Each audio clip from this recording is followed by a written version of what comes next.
अस्सलाम वालेकुम। देखती आंखों सुनते कानों को मेरा सलाम। कैसे हैं आप सब? मैं बिल्कुल ठीक हूँ, अल्लाह का शुक्र। उम्मीद है आप भी सब खैरियत से होंगे। जी हाँ, सुबह सुबह दौड़े लगी हुई हैं। आप लोगों ने जैसे मेरे टाइटल तो देख ही लिया होगा क्या है व्लॉग का।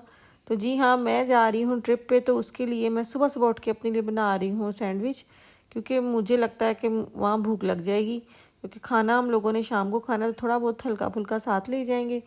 तो नाश्ता वैसे वो लोग करवाते हैं, लेकिन जो वो नाश्ता करवाते हैं ना वो मैं कर नहीं सकती, इसलिए मैंने कहा चलो शायद अपना थोड़ा बंदोबस्त कर जाते हैं। तो मैंने चिकन रोस्ट किया हुआ था कल, तो उसमें थोड़े से मैंने आलू बॉयल करके डाल लिए और साथ मैंने हरी मिर्ची और धनिया और थोड़ा सा नमक, और कोई मसाला नहीं डाला, क्योंकि जो मेरा रोस्ट था ना वो काफ़ी जो है वो स्पाइसी सा था। बस उसकी बोटियाँ मैंने अलग कर ली सारी लेग पीस से। तो उसमें थोड़ा सा डाला केचप। पहले मैं मायोनीज़ डालने लगी, लेकिन मायोनीज़ मुझे ठीक नहीं लगा उसका टेस्ट, क्योंकि हमारे घर में केचप मायोनीज़ बहुत कम यूज़ होता है। तो फिर मैंने केचप डाल के उसको थोड़ा सा गीला गीला कर लिया उसके मिक्सचर को, क्योंकि वो फिर ज़्यादा खुश्क जो है ना मुझे अच्छी नहीं लगते, और केज़े वगैरह मैं खाती नहीं हूँ। फिर मैंने चाय बनाई और साथ ब्रेड के ऊपर पीनट बटर लगा के हल्का सा नाश्ता कर लिया। और मैं क्योंकि लेट हो रही थी, 8 बजे मुझे पहुंचना था। मैं कहाँ जा रही हूँ जी? मैं जा रही हूँ ट्रिप पे। जैसे कि जो लोग मेरे शुरू से व्लॉग देखते हैं उन्हें पता होगा, मैं लास्ट ईयर भी गई थी। हम लोगों को हमारी जॉब की तरफ से साल में एक दफ़ा ट्रिप पे लेके जाते हैं, जिसमें रथ हाउस वाले होते हैं जो जर्नी में रहते हैं, उनको तो पता है रथ हाउस कौन है। मतलब जो जिनके पास मैं काम करती हूँ, जो हमारे किंडरगार्टन वाले और स्कूल वाले, सब ने मिलके साल में एक दफ़ा जितने भी वहाँ के वर्कर्स हैं ना जो काम करते हैं उन्होंने जाना होता है। ये हमारा फ्री होता है सब कुछ, हमने कोई 1 रुपया नहीं देना होता। तो 8 बजे हम लोगों को इकट्ठे होना था बस स्टॉप पे, स्कूल पे, जो बच्चों का स्कूल है, मतलब जहाँ मैं किंडरगार्टन, वहीं पास ही 2 मिनट की जो वॉक है। और उस पर भी मैं लेट हो गई थी, क्योंकि इज़ना को मैंने तैयार करना था। आहिल और पारसा घर ही थे, तो बस मैं दौड़े लगा के पहुँची। तो सब लोग पहुंच गए थे, सिर्फ मैं लास्ट थी। और बुर्गोमास्टर की कहती शुक्र है कि तुम आ गई, हमें लगा शायद तुमने नहीं आना, क्योंकि उन्होंने लिस्ट पकड़ी होती है, फिर टिक मार्क लगानी होती है कौन कौन जा रहा है। तो सब रेडी थे, लेकिन ये शुक्र है कि अभी बस नहीं आई थी, तो हम लोग बस का इंतजार कर रहे थे। बस फिर 5 मिनट बाद ही बस आ गई, फिर सब लोग निकल गए। अच्छा, इस ट्रिप का ना सारा साल पहले ही ना, इसकी 1 साल पहले ही प्लानिंग हो जाती है, और कहाँ कहाँ जाना है ये वोटिंग होती है। शायद आप लोगों ने जो रिसेंटली मेरे ब्लॉग देखे उनमें पता हो कि हम सबको इकट्ठा किया था, वोट लिए थे कौन कौन सी जगह। वो हमें ऑप्शंस देते हैं 4-5 जगहों के, फिर हम लोग उसमें से जिसके ज़्यादा वोट होते हैं वहाँ पे जो है फाइनल होता है। तो खैर जिस जगह अब जाया जा रहा है वहाँ पे इसकी वोटिंग ज़्यादा थी। हम लोग तो हॉलीवुड पार्क कह रहे थे, लेकिन वो बस कुछ यंग लड़कियां लड़के थे, और वो हमारे बहुत ही कम है। यहाँ पे जितने भी वर्कर हैं ना सारे 50 से ऊपर ही हैं। तो खैर फिर हम लोगों की नहीं सुनी गई, तो इसलिए जो हमारा प्रोग्राम अब शायद नेक्स्ट टाइम हो कि वो हमारी बात मान लें। फ़िलहाल जो ज़्यादा मेजॉरिटी थी जिनकी वोटिंग की, वो जो है वो अब वहाँ लेके जा रहे हैं हमें। तो तकरीबन एक घंटा हुआ था हमें अभी ड्राइव करते हुए, मतलब सफ़र में। तो हमें कहा गया कि उतरे, बस रोक दी गई, हम लोग उतर गए।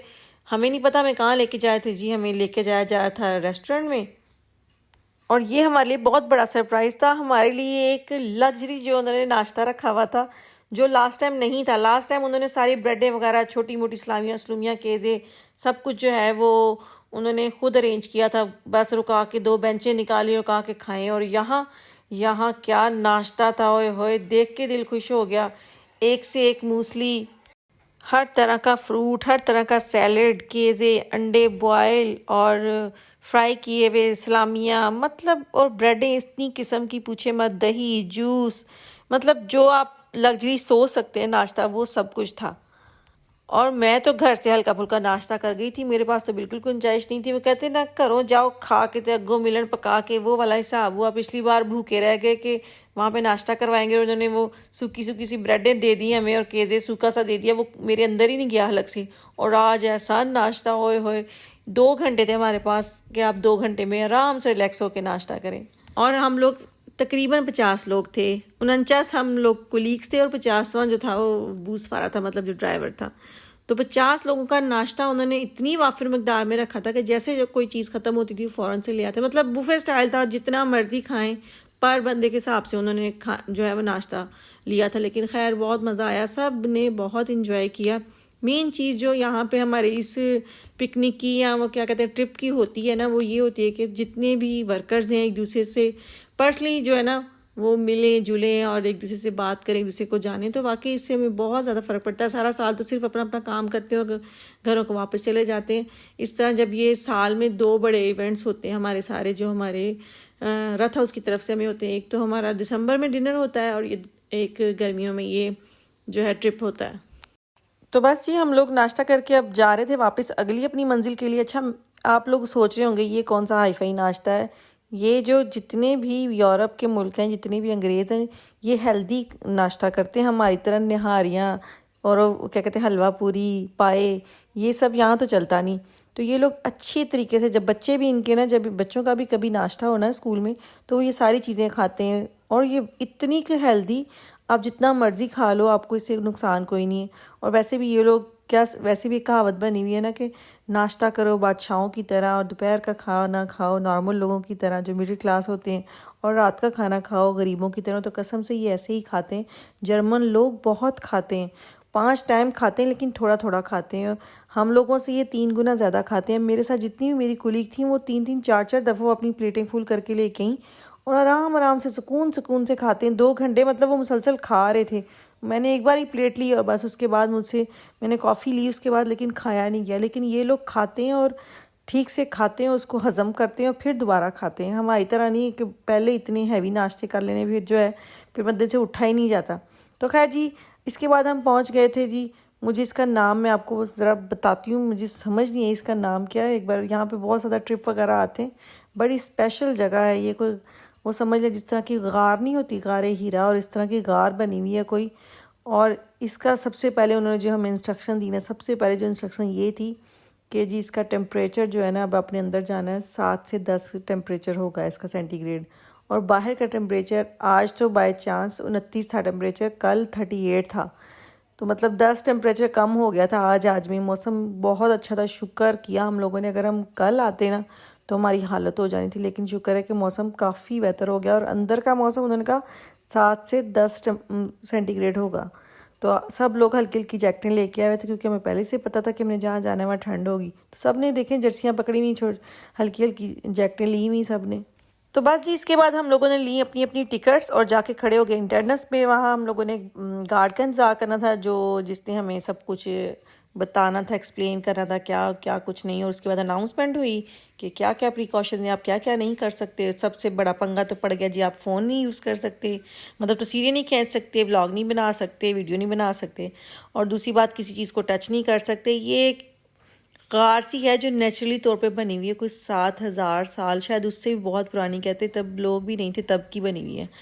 तो खैर जी अंदर जाके फिर उन्होंने हमें इजाज़त दे दी थी कि फ्लैश ऑन ना हो तो वीडियो बना सकते हैं। फिर सब ने अपने अपने फ़ोन निकाल लिए और फिर हम लोगों ने बनाई। तो आप ये देखें, ये बस गुजरने की जगह है इसमें, बाकी सारी जो है वो नेचुरल बनी हुई। इतनी ठंडी है, मुझे नहीं पता। ये ऊपर तो पहाड़ है, मतलब जो बाहर वाली साइड से इसकी जो देखे ना बिल्डिंग, वो सिर्फ पहाड़ बना हुआ है।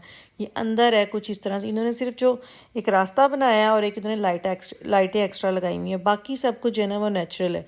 तो ये वो जैसे कोयले की तो नहीं कहेंगे, नमक की कान नहीं होती जो खुद ब खुद पानी टपकता है और वो क्रिस्टल की बन जाते हैं पहाड़ से, ये सब कुछ वही था।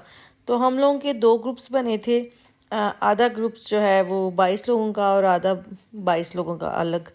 जिन लोगों ने नहीं आना था, क्योंकि यहाँ पे आपको 1 घंटा रहना था, और अगर किसी को कोई मसला है, मतलब जगह तंग है, सांस का मसला है क्या, तो वो नहीं आ सकता। तो फिर हमारे कुछ कुलीग जो हैं वो बाहर ही रह गए थे, वो अंदर आए थे लेकिन उनसे नहीं बर्दाश्त हुआ, फिर वो लोग वापस चले गए। और मैं भी जब अंदर आई हूँ ना, तब मुझे भी सफोकेशन सी हो रही थी। मुझे लग रहा था कि सांस बहुत मुश्किल से आ रहा है, लेकिन फिर आहिस्ता आहिस्ता जब वो उसकी टेम्परेचर उसका काफ़ी ठंडा था, तो फिर आहिस्ता आहिस्ता ठीक होता गया। और ये जगह ही बहुत छोटी सी थी, कई बार तो हमें बिल्कुल झुक के गुजरना पड़ा था, इतना वो बना हुआ था रास्ता। तो 1 घंटा हम लोग इसके अंदर रहे। अच्छा, इसमें अलग अलग आपको जो नज़र आ रही है ना, इन लोग वो समझा हमें इस तरह से रहा था कि ये पानी का एक एक कतरा गिरता है और फिर ये बनती हैं चीज़ें, क्योंकि अंदर टेम्परेचर काफ़ी कम है तो ये फ्रीज़ हो जाता है पानी। और फिर वो अलग अलग शक्लें बनी हुई हैं, जानवर बने हुए, कोई डायनासोर, कोई फ़िश बनी हुई थी, कोई वो कछुआ बना हुआ था। तो कहते, मतलब वो दिखा रहे थे जो उनको लगता है, जहाँ वो एक्सप्लेन कर रहे थे कि यहाँ पे जो पानी गिरता है फिर उसकी शक्लें बनती हैं। एक उन्होंने कहा कि जी ये शादियों पे जो ये क्रिश्चियन लोग केक काटते हैं बड़ा सारा, वो आगे जाके वो हमें दिखाया। फिर हमसे पूछ रहे थे आपको क्या क्या नज़र आ रहा है, आप लोगों के जहन में क्या चीज़ आ रही है ये देख के। सब अपने अपने आइडियाज़ दे रहे थे। लेकिन आप देखिए कैसा लग रहा है। ये दरअसल मुझे ऐसा लग रहा था जैसे समंदर की तहों के नीचे जो जगह नहीं बनी होती वो है, लेकिन ड्राई है, इस तरह का कुछ फील हो रहा था। कहीं तो बिल्कुल ही अजीब सी फीलिंग्स थी। तो ये बिल्कुल एंड था इसका, फिर यहाँ से हम लोग वापस मुड़ गए। लेकिन आप देखिए इनकी शक्लें और इनकी वो किस तरह से इसकी छतें बनी हुई हैं। खौफ भी आ रहा था ना, अजीब सी थी। लेकिन खैर अब हम लोगों को लेके चले गए, हमें पता नहीं था अंदर है क्या। तो बहुत सारे और भी स्टूडेंट्स बच्चे स्कूलों से आए हुए थे, और भी बहुत सारे ग्रुप आए हुए थे। कुछ हमारे साथ ही अंदर थे, वो वापस जा रहे थे, हम आ रहे थे। तो एक टाइम में फिर वो एक ही ग्रुप को लेके जाते थे, 15-20 मिनट बाद दूसरा ग्रुप आता था। तो जैसे हम निकले हैं तो दो ग्रुप्स जो हैं वो बाहर इंतजार कर रहे थे स्कूल के, वो फिर हमारे बाद आए। तो खैर जी, डिफरेंट चीज़ थी, पहली बार मैं इस तरह की जगह पे आई हूँ। तो अच्छी भी लगी और थोड़ा सा खौफ भी आया, क्योंकि अजीब सी ना वो अंदर ऐसे थी जैसे चर्बी पिघली होती है इस तरह की। ये देखें दीवारों पे इस तरह के बने हुए थे। तो मैं रिजवान से आके यही कह रही थी कि यही लोग ले गए तो हम चले गए, वरना नॉर्मली हम कभी भी नहीं जाते ऐसी जगह पे। बच्चे शायद जाएं स्कूल की तरफ से, लेकिन हम लोग तो कभी भी, मैं तो नहीं सोचूंगी ऐसी जगह पे जाना। क्योंकि मुझे ये खंडर और ये जो पुरानी इमारत मुझे पसंद नहीं है, बिल्कुल भी पसंद नहीं है। खैर इसके बाद हम लोग कहाँ गए वो मैं आपको अगले ब्लॉग में दिखाऊंगी। फ़िलहाल यहाँ तक ही ख़त्म आज का ब्लॉग। काफ़ी लंबा हो जाना, अगर मैंने सारा ट्रिप एक ही ब्लॉग में दिखाने की कोशिश की तो मैं जो है वो कामयाब नहीं हो सकूँगी, इसीलिए आज यहीं तक। तो चलें जी, आज मुझे भी दें आप इजाज़त। अपना बहुत सारा ख्याल रखिएगा, मुझे दुआ में याद रखिएगा। अगर आपको मेरा ब्लॉग अच्छा लगा तो प्लीज़ लाइक करें, और जिनने अभी तक मेरे चैनल को सब्सक्राइब नहीं किया प्लीज़ सब्सक्राइब करें। कल आऊँगी एक नए ब्लॉग के साथ। तो इसी दुआ के साथ कि अल्लाह ताला आपकी ज़िंदगी में आसानियाँ पैदा करे, और आपको भी तौफीक दे दूसरों की ज़िंदगी में आसानियाँ पैदा करने की, और अल्लाह ताला आपको हर तरह के कर्ज़ और मर्ज़ से महफूज रखे। तो कल तक के लिए अल्लाह हाफिज़।